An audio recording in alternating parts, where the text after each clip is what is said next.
Welcome to this edition of ROV Insights. And today, Stephen and Kiefer O'Sullivan and I are going to talk about the body and eyes as vehicles for spiritual transformation. And this discussion was prompted by a video that Stephen and I recorded last week called UFOs in the Brain. So we asked the question of when you see high beta and gamma waves on, say, mind to monitor using Muse EEG headsets, what does that mean about meditation? Now, we have a felt experience. Stephen and I both have a very strong felt experience of what that means. And we've interpreted those graphs according to our inner felt experience. But today we've invited Kiefer O'Sullivan on to give a neuroscientist point of view on what those mean. And so, yeah, Kiefer's going to present us with some research, some graphs, and then we're just going to have a discussion on what are these gamma waves signifying. So let's begin with a common assertion that these gamma waves are just artifacts. And when you hear about an artifact in a meditation graph, you think, oh, that's just a faulty graph, or that's not a real meditation technique. You did something wrong. You have artifacts. So just throw that one out. So let's begin with that question and throw it over to you, Kiefer, and just ask, are gamma waves, as they show up on EEG headsets in meditation, artifacts? And what does that mean? Thank you, Kevin and Stephen, for having me today. This is a topic close to my heart, as you both know. I think that it's an excellent question of, these gamma wave activities, these high beta gamma activities, is it an artifact? And it's a very complicated question to answer, because I think the answer is both yes and no. On one end, these are supported by muscular contributions, right, into the EEG graph. But that typically, in a very stoic materialist science way, we would label that as quote unquote artifact, right? And an artifact is a very loaded term, I think. So when people hear the term artifact, they think something like, oh, it's a mistake, it's an obscuration, it's something to be thrown out, and it's, in a lot of EEG studies, sometimes that can be the case, right? Where we're dealing with non-meditations and stuff like that. It's a very established practice of, oh, we're going to do our filtering and we're going to do our artifact looking at, and so on and so forth. And so there's this heavily negative connotation that I think comes with the word artifact. And I don't think it really serves to describe what we're seeing in these types of graphs. And so it's not showing, I would hesitate to use the word artifact, because what we're seeing is a result of meditation. It's a product of the meditation. And not only that, it's an advanced product of the meditation. And so it's typically something that we're seeing in more advanced meditators. And we can also track that somewhat as well in, from the novice meditators to the intermediate to the expert, as they practice over the years, getting more and more of this quote unquote artifact, right? And so it's a good kind of diagnostic, somewhat, one of many diagnostics that we can look at to maybe comment on a practice, but it's one that's so heavily labeled and debated over, does it exist or does it not exist? If it's present in your graph, should you throw out that graph? Should you keep it?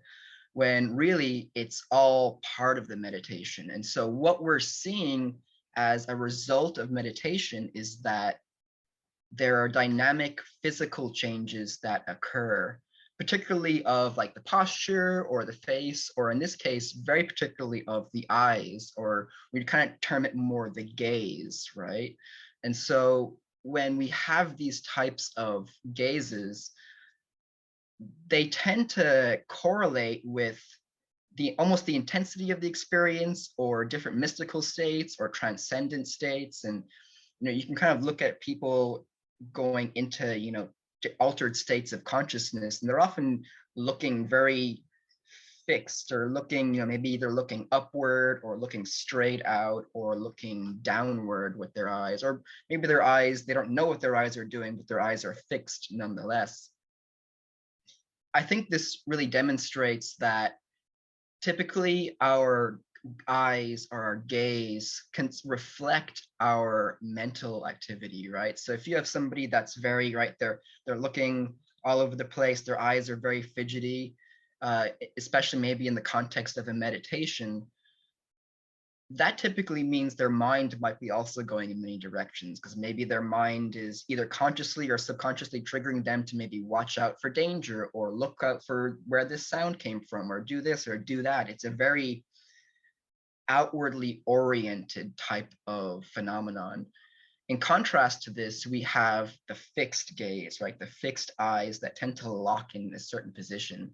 And when they do that, it's almost as if the mind is locking into an experience as the eyes do as well, which is why it's almost folly to say this is an artifact, right? We almost need like a new term, because this is something that is typically of non-brainwave origin, but is incredibly valuable to the experience of meditation and really shows us how important not only the mind is, but the body, and not only how important they are, but how connected they are. I think oftentimes we take this perspective, especially as neuroscientists, that the mind is the thing, or not even the mind, but the brain is the thing that we're looking at, right? It's all in here. It's all part of this thing that's behind the skull. It's invisible, and forget, the body and so many other things, because we're these heady scientists that are just looking at these tiny little pinholes at this, neural activity, when really the practice of meditation, as I've both studied it, but really the practice of meditation that I've also experienced is one where the spirit, the mind, and the body are all like equal parts of a triad. They're all part of that trinity, and one interacts with the other during meditation in various ways. And so we can look at some different graphs. I'm going to share my screen, and we can kind of look at some images and some evidence to help kind of tease out, where are these things coming from and what do they mean, and so on and so forth. So I'm going to share my screen. And so we can bring up, first off, like a very general kind of, looking at artifacts and how different artifacts can present themselves. So this isn't a study of non-meditators. This was actually a study that was just looking at and evaluating craniosacral artifacts. And so it comes from Hip and Seagal, a paper from 2013. And we can see how gamma power can sometimes be associated with these different muscle artifacts, right? And so here's, like, for example, just the raw kind of a head map. Here's a head map that's showing what they've identified as muscular artifacts. And then here's particularly a saccadic spike artifact. So a saccadic is like a very minor kind of eye movement. It kind of happens when our eyes are very still and they just twitch very slightly. And that's kind of, and it's very, very unnoticeable too. And that'll demonstrate some of the, it'll manifest in some forms of gamma activity, right? And so when they clean that, they flatten all that out, right? So that's, the blue is a very, low gamma, because supposedly they've taken out these muscle artifacts. So again, this is a non-meditation study, and you can see how if we took this perspective and applied it to meditation, we would see a lot of what is coordinating the eyes, coordinating that gaze, that very powerful meditator's gaze. And we could see how easily that would be thrown out under these sorts of, artifactual type of responses, when really that's not something that's appropriate to do. It's, if you were doing some other study like that, I think this study just looked at artifacts in general, but if you were doing a study where people were watching a film or something like that, then that would be more appropriate to consider your different artifacts. But taking this type of dogma and then applying it to meditation it tends to lose out on the power of that gaze and how that gaze actually demonstrates the progression of the practice. So is that, you guys have any questions, or this is kind of making sense? I know there's a lot of images we can go through here as well.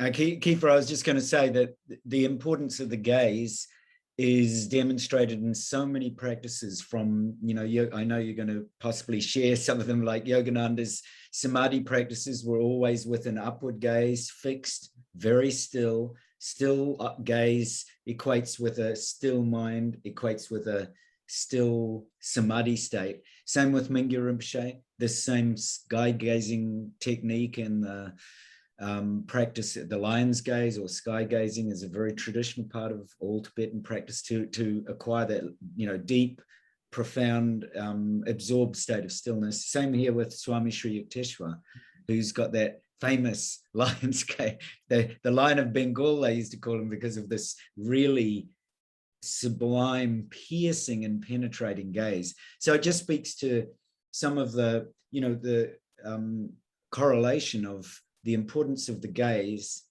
and the numbers of different ancient practices that that bring a still gaze and often an upward gaze into the practice. And even if you look at many of the pictures of Christian mystics, where their eyes are uplifted, they're static, still, absorbed, it's the same practice, it's the same qualities of practice in each of those. And certainly, and for Kevin and I in our practices, by the gaze being held very still, it enables you to go very deep. There's not in that stillness, there's a dropping away of any kind of reference, any self-referencing, any narrative self, any identity, any form, any past, any future. All of that drops away in this absolute state of stillness. So yeah, I think you've referred to that and pointed out something that's incredibly important, and that is it's about the quality. It's not necessarily about, you can ask a person to say, okay, hold your eyes still, but after years and years of practice of doing that, there is a quality of stillness and silence, and the actual quality of the stillness itself becomes unbound, right? It has no end. You can hold it. And in that very quality is a certain spaciousness, is a vastness, is an unboundness. So it's really very interesting when you look at why do the masters continuously emphasize holding this still gaze. And you recognize it's not that just the technique. The technique actually refers you to a quality, and that quality is stillness fundamentally. But that stillness, when practiced with efficacy, becomes an unbound or limitless stillness. And that's a really, I think, an important point. And that famous saying, the eyes are the window to the soul. And you were talking about the body, mind, spirit interaction. You start to really connect then. Okay, so these great masters have spoken about the same quality that is that window to the soul. So that unbound or limitless stillness then becomes an access point to spacious awareness, to vastness, to pure awareness itself. So yeah, I thought what you've said here has been incredibly relevant and really, really important for anyone. And I think that same stillness then is a quality of the body in meditation as well. The stillness of the posture, the feet being anchored, the hands in a certain mudra and being soft and relaxed and still, the spine being upright, and the whole body just coming into stillness, which then supports that gaze and supports that state of consciousness of stillness and silence that becomes vast and spacious. So I know, Kiefer, you have some slides about the importance of posture and how it relates to these brain waves. Yeah, let me bring up this is an excellent picture here. Let me share my screen here for you guys. All right, so you guys see that? Okay, so yeah, this, as Kevin was saying, posture is incredibly important for multiple reasons. Posture, in addition to the eyes, are almost like another part of the physicality of meditation, right? It's not just a mental activity, but it's a whole body activity. And that's what, again, studies are increasingly finding. It's not just about looking through this keyhole into the brain, but considering the whole body, mind, soul as this whole piece that's meditating. And that's really exemplified by these, these different stances, different seated positions that are all a part of meditation. There's like the classic lotus position, which is the kind of cross-legged. There's a lot of like standing qigong and stuff I know I've learned from you, Kevin. And I know in subtle energy meditation and in many meditations, one of the best postures that you can adapt is this sitting upright posture, right? So if you kind of look at this guy right here, this is like a phenomenal position for meditation.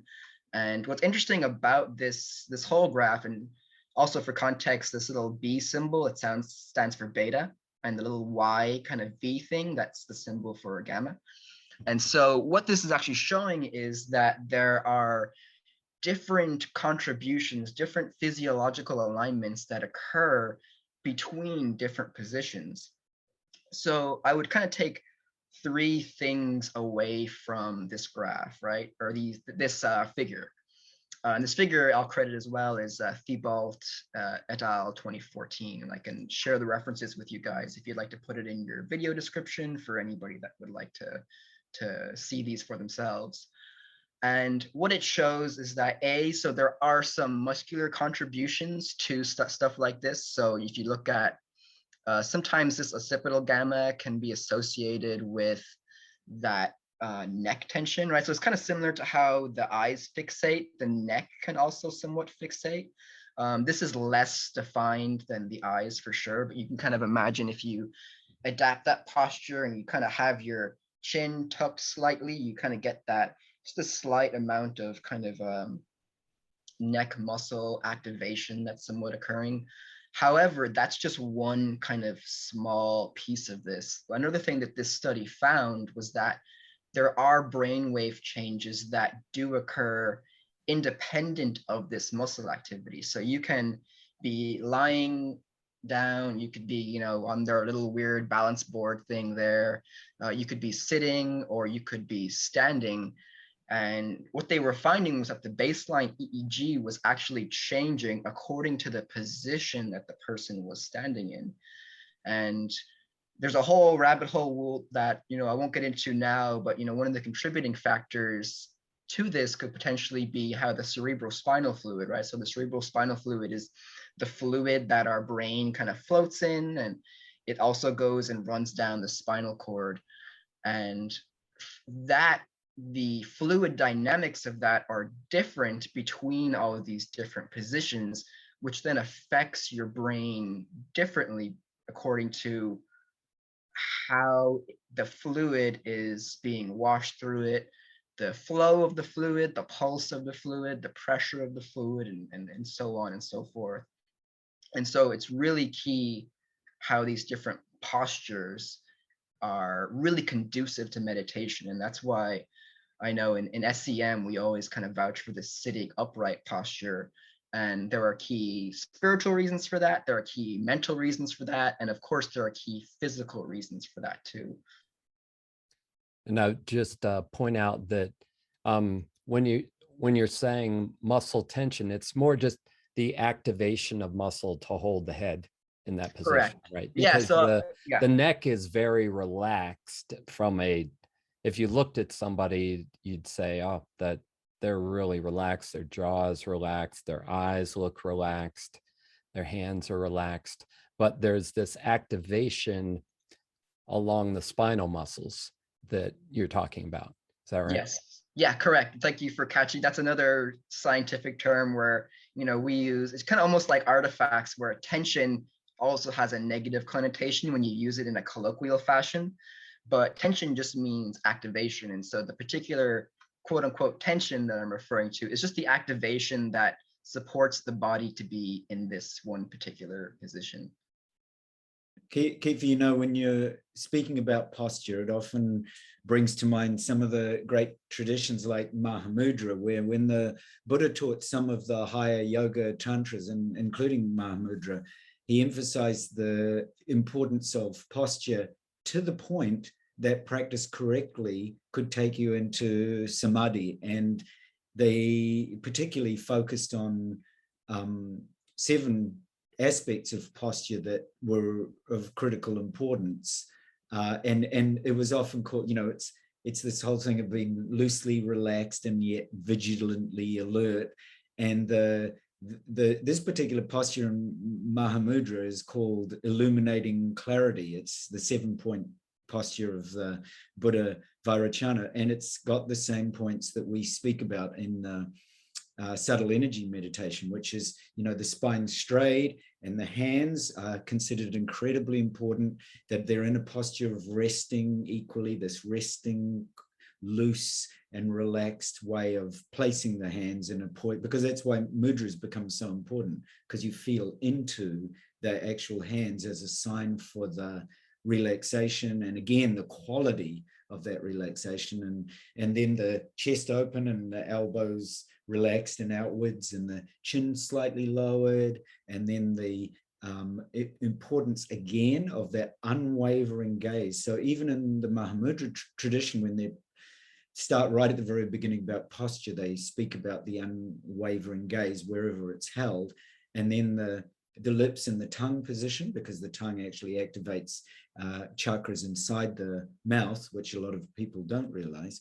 And then the legs, you know, the position of the legs wherever they are. Quite often in those traditions, it's recommended as either Vajra posture or lotus posture, but equally they speak about sitting, and the most important thing is to be sitting in a grounded, relaxed and present way. Hence, you know, just as we recommend the subtle energy meditation to have your feet placed on the ground so that you have that grounded presence. So the same points and the same importance of the posture for energy, for balance, for stillness. And again, it's, you know, coming back to the point I was saying about the eyes, that this quality of stillness in the body when you have all those points aligned is so crucial. And I some years ago, I discussed with Brother Satyananda, who's currently, you know, the minister at Lake Shrine and Yogananda's work in Los Angeles. And I was talking to him about teaching people and what's the most important quality. And he said, simply, if you can get people to sit still with the correct posture, he said, everything else follows. But he said, the hardest thing, he said, I teach all over the world, and I get into this room of people. And he said, the moment we all start to sit still, you know, you've got a collective quality of stillness to work with. But he said, the numbers of people that fidget, because they're just simply not trained to sit still. You know, we're always get up and go, you know, eat while we're watching television, you know, we look at our phones while we're having dinner. It's such a busy, frantic, you know, world that we live in, that we spend so little of the movement during our day sitting truly still, and also having the training to understand how to do that. So I thought it was a beautiful pointer from him about the quality of stillness in posture and the importance of all the different posture points. So I think that could be a wonderful stopping point for today. Just put a nice bow on it. This idea of the stillness of the eyes, the stillness of the body, and the specific posture points in meditation, and how all those can activate muscular pathways and cerebrospinal fluid and show up as high beta and gamma waves on our charts. But that's not to throw them out. That's actually to support the meditation and support the inner state itself. And it does, as you tune in through interoception, to feel the stillness and let the eyes rest in focus. That is the foundation of a deep and effective meditation practice. So Stephen and Kiefer, thank you so much for this discussion. Kiefer, we so appreciate your expertise and bringing that to us. So It's my pleasure. As you know, it's such a great point to, because I often get asked that about, meditation and graphs and stuff like this. Is it right? Is it wrong? It's like, no, just feel the experience. That's all you need to do, is get out of the analytical mind, feel it. And if it feels good, you did well. If it feels bad, you still did well. That's all there is all to about it. awareness of Exactly. whatever Just pure happens. awareness. That's Yeah, and it. thank you both so much for having me on today. I love having these discussions with you both, and it's been a joy. So thank you both dearly. We're so grateful for your presence, Kiefer, always. And thank you all for watching, and thank you for your practice. Bye for now.